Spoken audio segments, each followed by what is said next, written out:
Hello and welcome to the Elephant Lounge. I'm your host Tuesday, and I want to thank you so much for joining me. And we are back for the second episode of Why Are They Guilty? Now, in the first episode, I talked to you. They went to the authorities. Then they went through all these experts. They went to the authorities. They went to the the child services, and then they went to an expert. They hired an expert in false allegations, and they went through an evaluation there. There were 3 total evaluations done by professionals and by the state, and they all confirmed that Gavin was credible. Not once did they go to civil court. Not once did they ask for money. That is absolutely ridiculous. James and Wade, Wade specifically, he went to a professional. He went to his psychiatrist or whoever he was seeing at the time. That's who he went to. That's who he admitted to first. So to pretend that these victims, they're just all wrong and they just all wanted to get rich, that is an absolute lie. And this kind of stuff disgusts me because we're talking about victims of child sexual abuse. This is low, you guys. This is so low. The absolute most degenerate crap you could do is molest a child and take away their childhood. And then to have people defend that and attack the victims and try and make the perpetrator the victim is just disgusting to me. May God have mercy on their souls for being so incredibly dumb.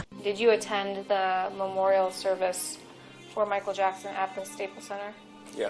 Robson's reaction to Michael Jackson's death is telling. In leaving Neverland, Wade Robson and his family claimed they remembered in detail his being broken up at Michael Jackson's memorial service, even more than at his own father's funeral.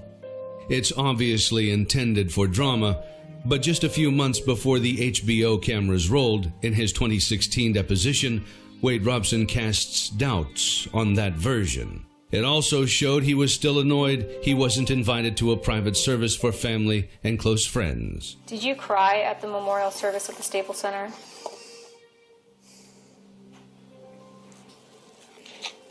I might have. I don't remember. Were you invited to the private memorial?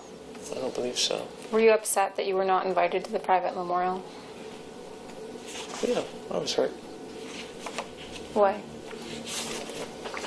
Because at that point, I still thought that that Michael and I were close friends for a very long time, had a long relationship, that that I would have been included in something like that. Actually, he was so eager to exploit his friend's death, he reached out to producers of the primetime show So You Think You Can Dance less than 24 hours after Jackson died to make sure they knew he was available in case the show was planning a tribute. This is an email that you wrote to Jeff Thacker on June 26, 2009, correct? Yeah. Is the show that you're referring to in the second to last sentence or second to last line, you said, I wanted to write you now, so if you guys are thinking of doing any dance tribute to MJ on the show, I would like it to be me who does it. Do you see that? Yeah. Is the show So You Think You Can Dance? Yeah, I believe so. Okay. Is Jeff Thacker associated with So You Think You Can Dance? Yeah, he's a producer. It speaks to my compartmentalization at the time.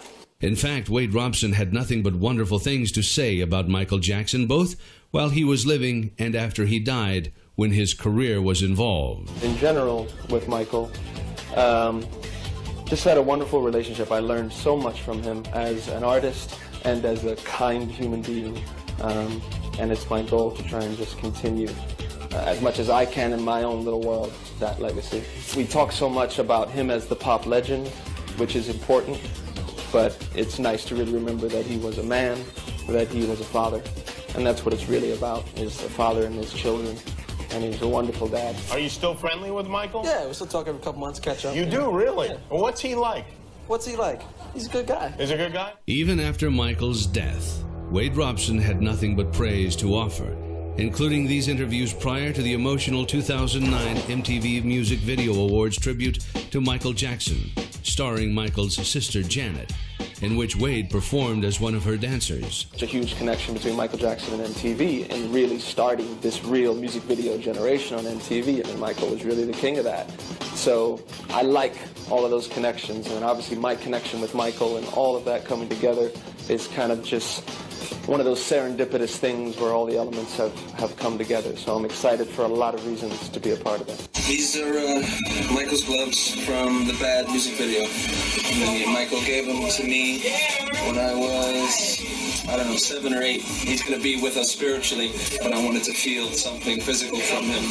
So I'm probably going to rock one of these tonight too when we perform on stage and just feel that much closer to her. Although Leaving Neverland has been massively discredited, the movie has not had the impact the filmmakers were hoping for. So we are we're 30 minutes, 31 minutes, 44 seconds. And it's interesting that about 10 minutes of this piece was devoted to whining and complaining about Leaving Neverland being one-sided. Oh, it's one-sided. I did not see one attempt in this piece of propaganda here, not one attempt for them to maybe explore what's going on with James and Wade, not one attempt to offer their side, or, as I said, talk to an expert as it pertains to child sexual abuse or memories, not one attempt to give any legitimacy to their claim, no attempt to talk about Michael Jackson's behavior, why he continued to sleep in bed with little boys alone night after night. They didn't talk about the other allegations. They're not talking about anything. They don't talk about the alcoholism of Michael Jackson or his drug addiction. They don't talk about Michael Jackson grooming these children with gifts, toys, buying their parents' homes, giving them money, giving Wade's mother a visa. They don't talk about any of that. No, rules for thee, not for me. This is another common element in propaganda. It's not just this, okay? All pieces of propaganda do this. They set up a standard for other people, but they do not adhere to that same standard for themselves. It's okay for them to attack. It's just not okay for anyone else to attack. So I'm going to finish this out real quick and then I'll make my last points here.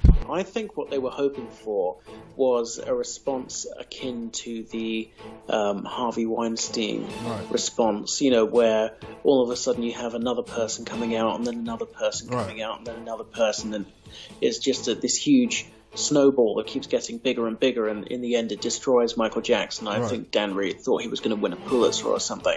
But in fact, it's just been a complete catastrophe for them because it's not had anything like the impact that they thought it would. There's been like a handful of radio stations in the whole world who've actually banned the music, and but like 99.9% are still playing it. And in the meantime, the documentary's been completely discredited online. It's not done anything like the numbers, I think, that they thought it would.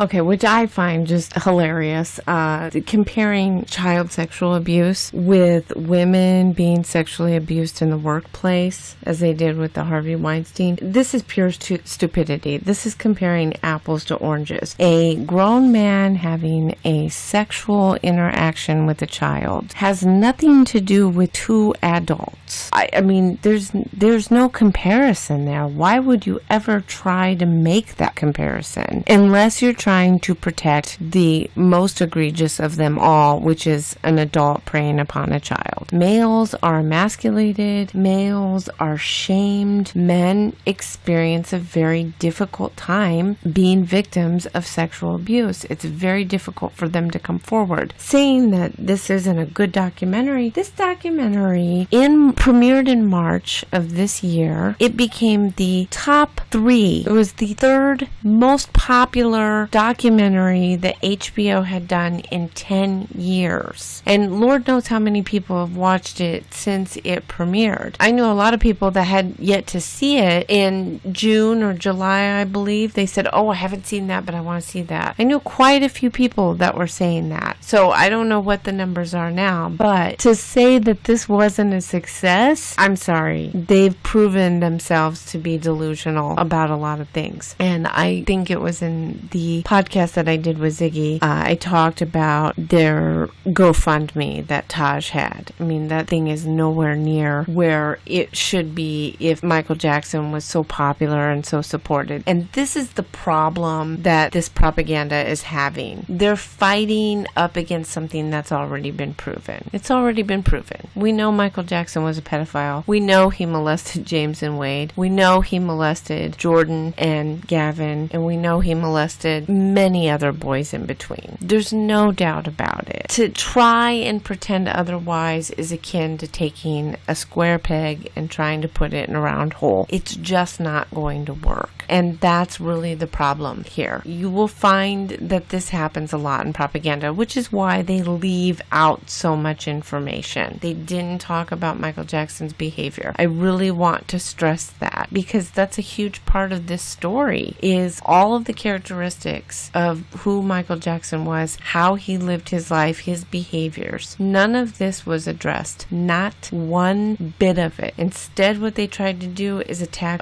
Wade for protecting his abuser. Again, yet another behavior consistent with victims of abuse. Abuse victims protect their abuser, and they do it all the time. And it's very much akin to the Stockholm Syndrome that I've talked about before. Really quick, just to review all the concepts that we saw in today's episode as it pertains to propaganda. We have the making mountains out of molehills, so they will take benign things that occurred and try and turn them into something egregious or sinister. We saw that with the memorabilia. Black and white fallacies. So Wade describes that he later realized it was abuse. He knew it was abuse, but he was compelled to testify, but he was also subpoenaed. These are complicated things, but the presentation is the black and white fallacy, where they're trying to tell you it can only be this or this. And when we look at it and we examine the nature of child molestation, for instance, we understand that it's very messy. We understand that